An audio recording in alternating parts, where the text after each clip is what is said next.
Guys, Ann Gomez of Clear Concept Inc. here. Today, I'd like to chat with you about sitting. And you may have heard, but office warriors take heed because sitting is considered to be the new smoking. The more time we spend sitting, the more adverse health effects we have. And there's no doubt about it that our bodies are designed to move. So sitting in boardrooms, sitting behind our desk, sitting while we're commuting into work, these things are not optimal for our health, for our productivity, or for our creativity. On the other hand, walking boosts all of those things. So on that note, I'm going to start walking while I'm shooting this video, and bear with me, I can do this. So as I said, walking has so many benefits. Walking improves our health. Research shows that we reduce our risk of dementia, of cancer, and heart disease. Walking also helps to alleviate back pain that tends to be exacerbated when we're sitting. Walking also helps, and this is a nice benefit, to burn off those alleged no-calorie muffins that you-know-who keeps bringing into meetings. Walking also boosts our productivity, so it goes far beyond our health. The more we walk, the more blood flow we have up to our brains, the more fresh oxygen we have that enables us to focus better, to make better decisions, and to be more creative. And when we tie that walk into a break by stepping away from our desk, we have the chance to connect with our colleagues better, which is a huge benefit. That's, we can't just sit in our offices all day. This is a team-based world, and we do need to connect with other people. And if we actually are leaving the office, taking a break, getting some fresh air, then we tend to come back to work more refreshed, focused, and productive. Such a better strategy than just trying to push through when we have that kind of inevitable fade that we all experience. And as I said, walking boosts productivity, but I think it's important to share how much creativity walking can boost. Stanford research, based on a bunch of college students, found that their creativity after a very simple walk went up by 60%. And the effects of that walk lasted for quite a bit longer after they stopped walking. So all of these things will help us become more productive, more innovative, more strategic, and healthier. So no doubt about it, walking is very beneficial. And there are ways that we can incorporate this into our workplace, even if you do have a so-called desk job. You, like so many other people, may have started to track your steps. Over the years, I've used a Fitbit and an Apple Watch, but there's many different devices out there that can help you track your steps.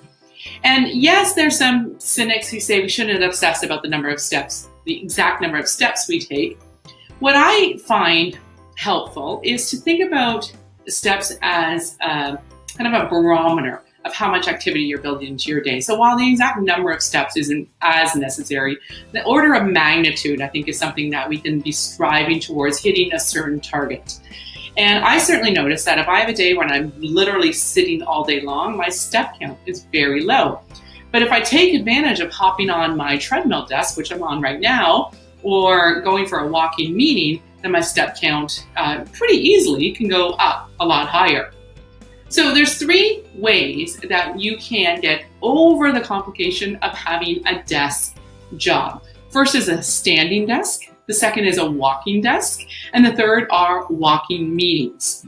So for standing desks, there are a lot of options out there that I encourage you to look into. Many years ago, the founder of Hootsuite, Ryan Holmes, created a very low-cost standing desk called the Aura Stand.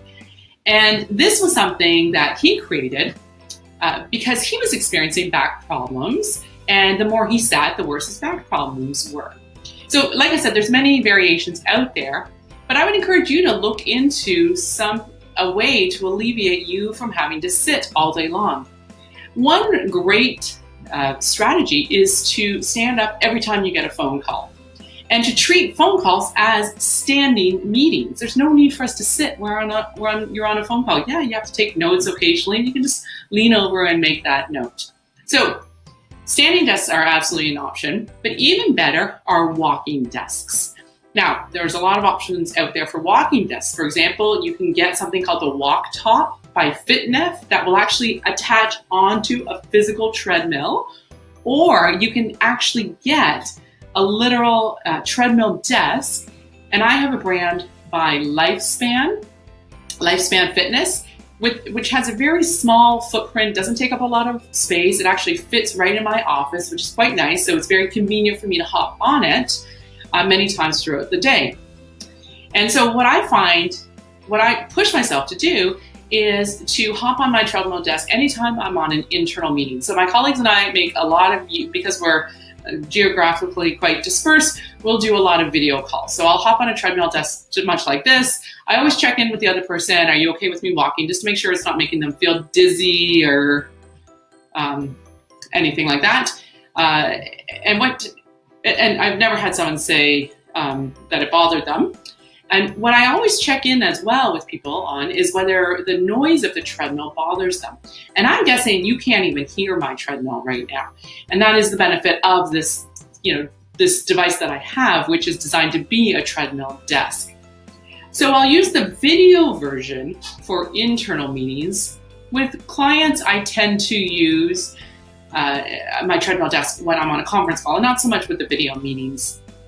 But with the conference call, I'm not worried about them hearing the treadmill, and I can just continue to get some of those steps in, which is quite nice. Now, whenever you are using a standing desk or a walking desk with a meeting, you in a business setting, you probably want to be cautious of your attire. Let's say you're having a work from home day, you still maybe want to put on the business attire, at least from the waist up. It's your call what you wear. On your feet, for example. No one's going to be seeing that. And then, of course, the other thing for us to incorporate into our day. Oh, sorry, one more thing about the treadmill desks. Your workplace may have standing desks that you can take advantage of. I've been in countless workplaces where they've done a whole refresh of the work environment, and I walk by these rooms that are clearly available for people to book with treadmill desks in them. And I am shocked with how often I see that they are empty. So if you're in one of those workplaces and those are available for you, then get in the habit of booking that and make that part of your daily routine.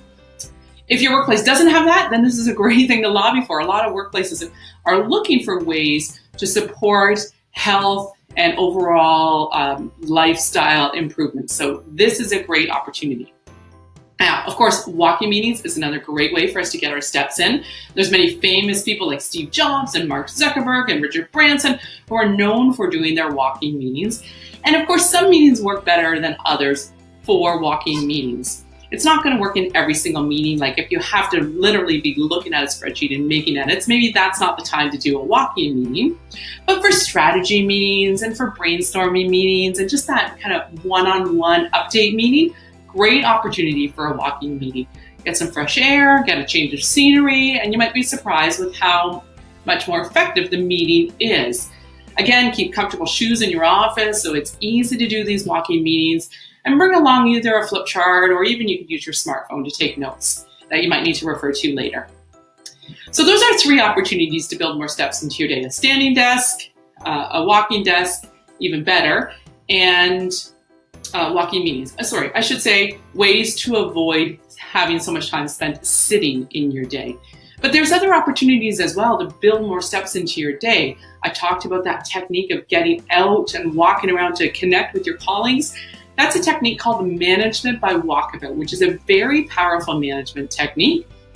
You can also start a walking club at work where people go and do a power walk together at lunch, or you share your step count with each other to turn each other on. You can take the stairs versus the escalator or the elevator.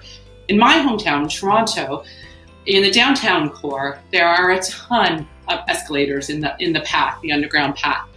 And these escalators are right beside the stairs, but I'm consistently shocked with how few people choose the stairs. It's a great opportunity to build more steps into your day. When you're out and about looking to park, then seek the farthest parking spot from the front door. I always used to try and go for the closest parking spot, but here's yet again another opportunity to get more steps into your day. If you're a passenger in a car, ask to be dropped off a few blocks away from your destination. And if you're waiting to be picked up, don't just stand there, go for a walk. The bottom line is that even if you do have a desk job, you have many options to limit the amount of sitting you do and build more walking into your day. Every step counts. On that note, I wish you a great walk. See you next time.